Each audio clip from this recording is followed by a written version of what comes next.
Lecture du livre des Actes des Apôtres. Avec Paul, de Troas nous avons gagné le large et filé tout droit sur l'île de Samothrace, puis, le lendemain, sur Néapolis et ensuite sur Philippe, qui est une cité du premier district de Macédoine et une colonie romaine. Nous avons passé un certain temps dans cette ville et, le jour du sabbat, nous avons franchi la porte pour rejoindre le bord de la rivière, où nous pensions trouver un lieu de prière. Nous nous sommes assis, et nous avons parlé aux femmes qui s'étaient réunies. L'une d'elles, nommée Lydie, une négociante en étoffe de pourpre, originaire de la ville de Thyatire, et qui adorait le Dieu unique, écoutait. Le Seigneur lui ouvrit l'esprit pour la rendre attentive à ce que disait Paul. Quand elle fut baptisée, elle et tous les gens de sa maison, elle nous adressa cette invitation. « Si vous avez reconnu ma foi au Seigneur, venez donc dans ma maison pour y demeurer. » C'est ainsi qu'elle nous a forcé la main.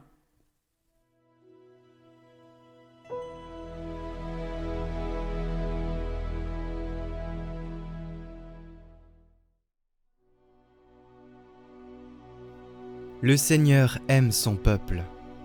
Chantez au Seigneur un chant nouveau, louez-le dans l'assemblée de ses fidèles. En Israël, joie pour son Créateur. Dans Sion, allégresse pour son roi. Dansez à la louange de son nom, jouez pour lui tambourins et cithars. Car le Seigneur aime son peuple. Il donne aux humbles l'éclat de la victoire. Que les fidèles exultent, glorieux, criant leur joie à l'heure du triomphe. Qu'ils proclament les éloges de Dieu, c'est la fierté de ses fidèles.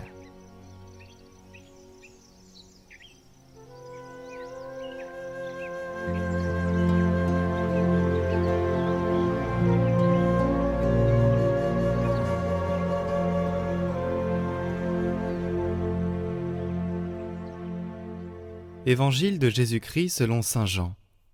En ce temps-là, Jésus disait à ses disciples : « Quand viendra le Défenseur, que je vous enverrai d'auprès du Père, lui, l'Esprit de vérité qui procède du Père, il rendra témoignage en ma faveur.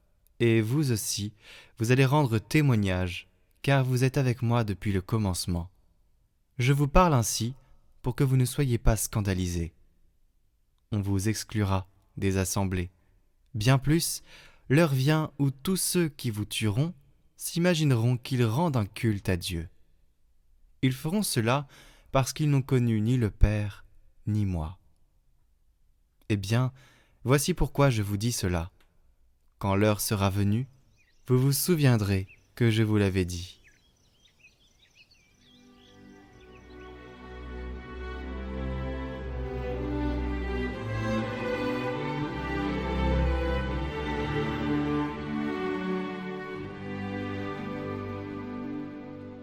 Commentaire de saint Paul VI.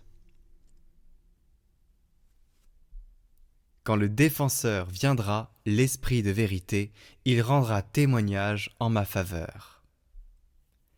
C'est grâce à l'appui du Saint-Esprit que l'Église s'accroît.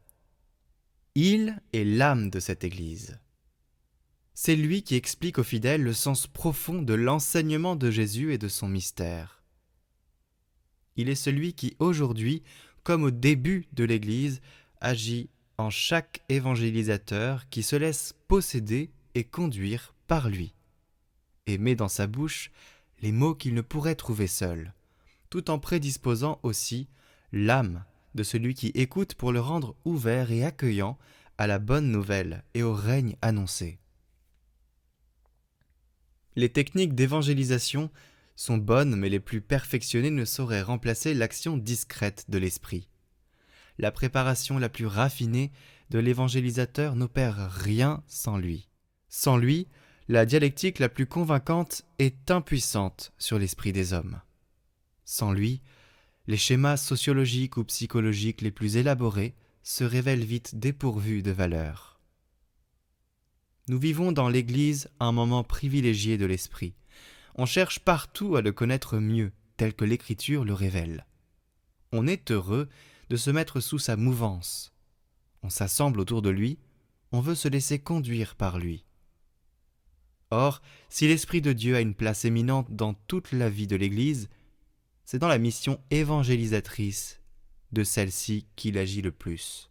Ce n'est pas par hasard que le grand départ de l'évangélisation a eu lieu le matin de Pentecôte, sous le souffle de l'Esprit. On peut dire que l'Esprit Saint est l'agent principal de l'évangélisation.